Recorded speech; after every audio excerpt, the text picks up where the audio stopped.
What's going on, guys? My name is Joe. This is the Duel Factory, and in today's video, I'm actually going to be showing you what I've been playing post-BODE. We have all these cool decks that came out, like the Lyralisk Tri-Brigade deck that came out from the Synchro Storm deck, or Synchro Storm set, I should say. We also had Sword Soul and stuff like that. I decided to play Invoked Dogamtika, surprisingly. One, because I think the deck is actually really well placed this format, especially with the inclusions of cards like Fusion Destiny, because it's another high impact card that pairs very well with Alistair. But it has really good matchups across the board. The only matchup I've been struggling against is honestly the PK deck, and that's because of the Fog Blades and whatnot. But I want to go ahead and show you my list. I've played this in two case tournaments previously, and I've actually done really well with them. The first one I finished 5-1, and the second one I finished 6-1. But I came up a little bit short at the end there, but anyway, let's go ahead and get on to the deck profile. And for those of you who actually watch the videos and stuff like that, if you notice in the description down below, there's actually a link that actually gives you a dueling book screenshot of what I play if you don't want to watch the video, so don't forget to look at that if you just want to see the list. But enough about that, let's go ahead and get into the profile. So for the standard part of it, you play 3 copies of Alistair. He's the namesake of the deck, and he's your best normal summon. So you just want to see him every single turn.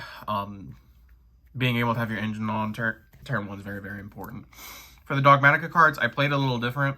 So I'm going to play 1 Ecclesia, 1 Fleur de Lis, and 1 Maximus. So in traditional Invoked Dogamtika decks, you usually play 3 Ecclesia. But the more and more that I play this actual engine, you don't actually really want to open Ecclesia. You want to see Nadir Servant more than anything. And I also went to the extreme. I also play 3 copies of Dogamtika Punishment, just because I think it's honestly the best card in the deck. So you have a lot more access to the Ecclesia than you think with the 3 Punishment and the 3 Nadir Servant. And honestly, it's been perfect for me. I never bricked on too many copies of it. I always saw it when I needed it, like, etc., etc. Like, it was just, I think this is the correct ratio. And then we're playing Maximus. I'm not going to lie to you. I think the card is cheeks, but you needed a high, I think you still need, and I said it in previous profiles, you need a high impact card. Plus, it also helps you set up Schism a lot easier. So we're still playing it. I don't know if I'll continue to play it after this. I was talking to a couple of my buddies, and we thought about playing Magician Souls in the deck, so you kind of need a level 6, I believe it's level 6 or higher, level 5, I can't remember its Souls condition, but you need something to be able to send off of it. So I think it's going to start facilitating that role, but I don't know. We'll see. I did play Fusion Destiny in the deck, so I played the 1 copy of Dasher and the 1 copy of Celestial.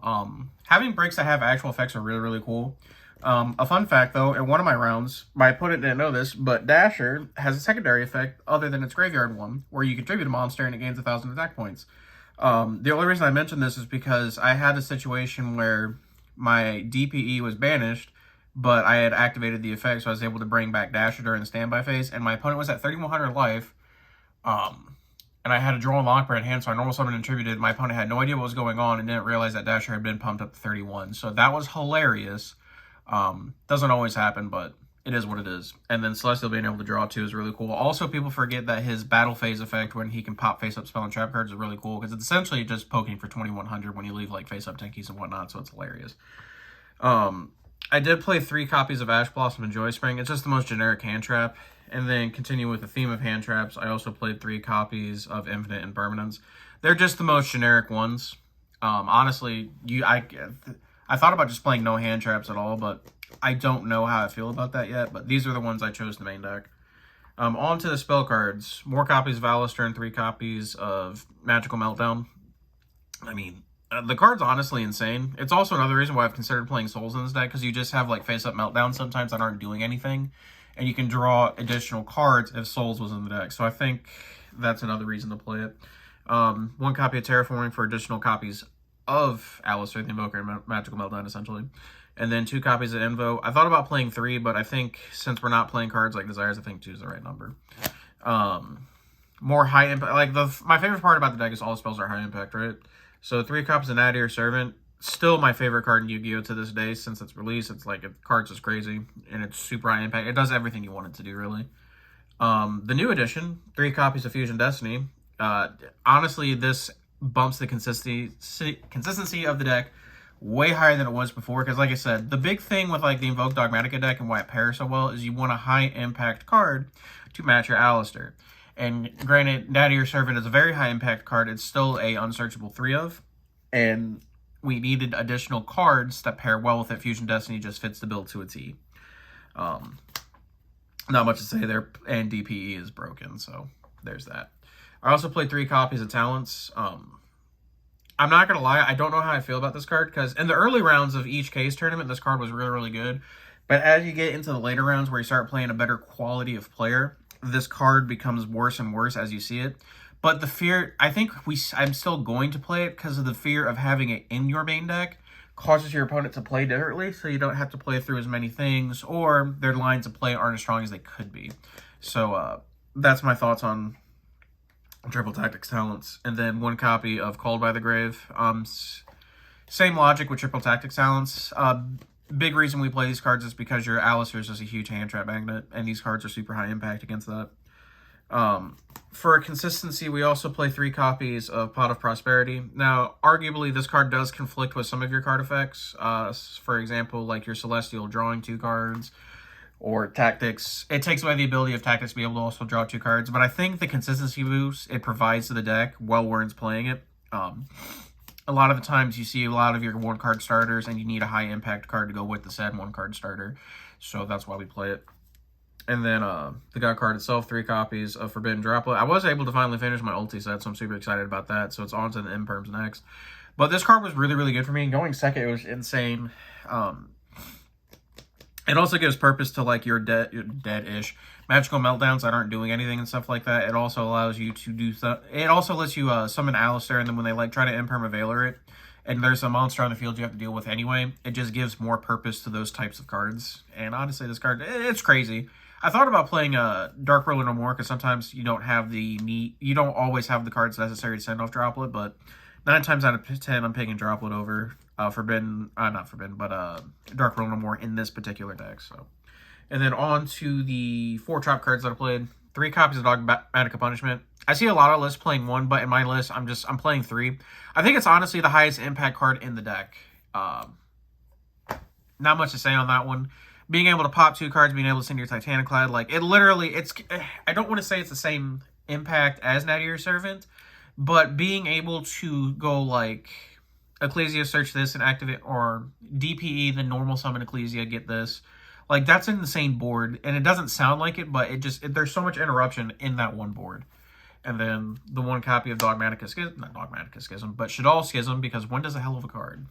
And that is my main deck. It's always 40. On to the extra deck. I'll show the Invoked fusions first.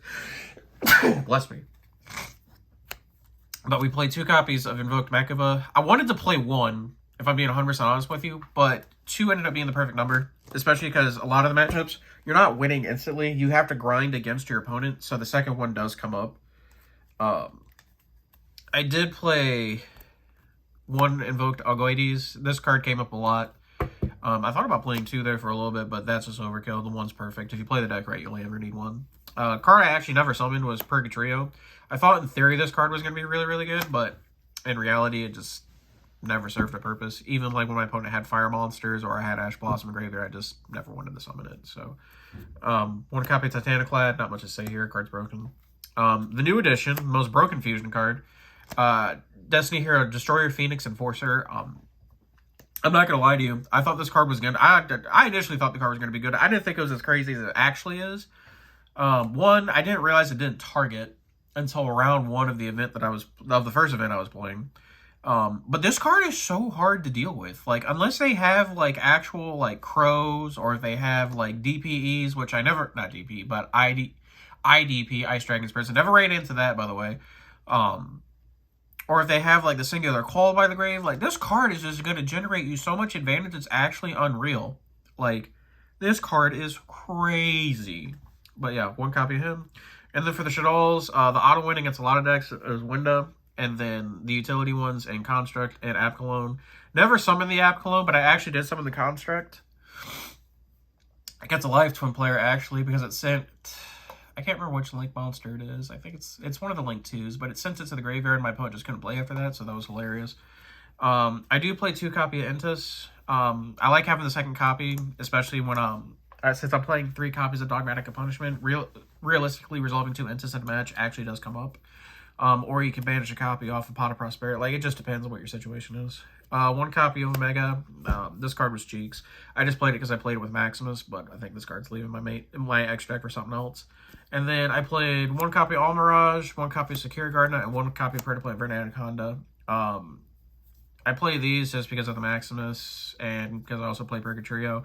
Arguably, you could play the Magistus Link and something else if you didn't want to play these two, but it just worked out. And then Predaplant Verde Anaconda, in case I need access to Fusion Destiny instantly. Another reason I want to play Soul is because it's an extender, so I can actually make and resolve this card more often, so I can actually see those two cards in tandem.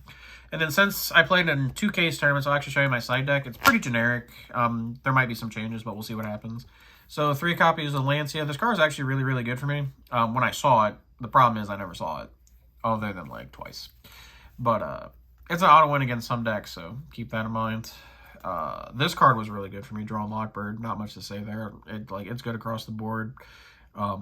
This was more or less the theory behind this is it was good against the decks I thought were going to be popular. It's also my concession against Drytron, because usually when you drop this card, depending on the Drytron player, usually just stops their turn and then you're able to kill them. So there's that. 3 copies of Nib. This card was like great and horrible at the same time. Good players laugh at this card. Average players struggle against it a little bit. And then in the early rounds, this card was really good. So take with that information what you will.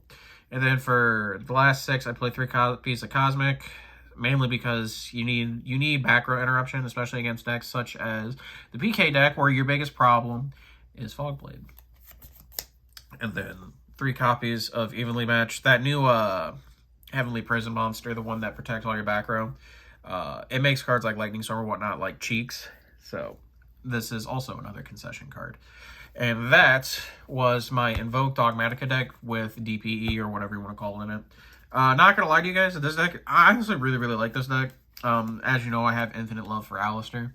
I wanted to learn how to play the Leerless Tri-Brigade deck, but I didn't feel comfortable with all the combos or anything like that yet. But that's probably going to be the next deck I actually start playing. I'll probably still continue playing this deck because I can't put Alistair down. But don't forget to tell me what you think in the comment section down below. Don't forget to like, comment, subscribe. I'll catch you guys in the next video. Peace.